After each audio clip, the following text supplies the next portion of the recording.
This is the little Swedish border town Stromstad. It's not so far from Norway, about 20 kilometers or something like that.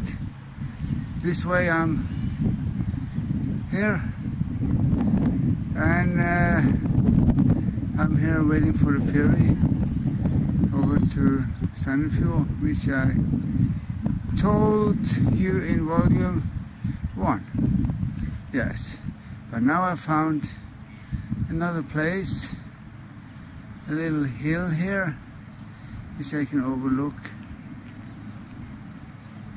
the town and see out in the sea, the ocean.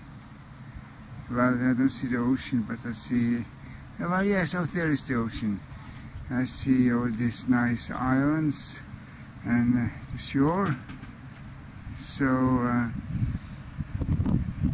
right left of me here there is some kind of a big hotel or restaurant or whatever, something in that area, as you can enjoy look at now. So now we have been around soon 400 degrees.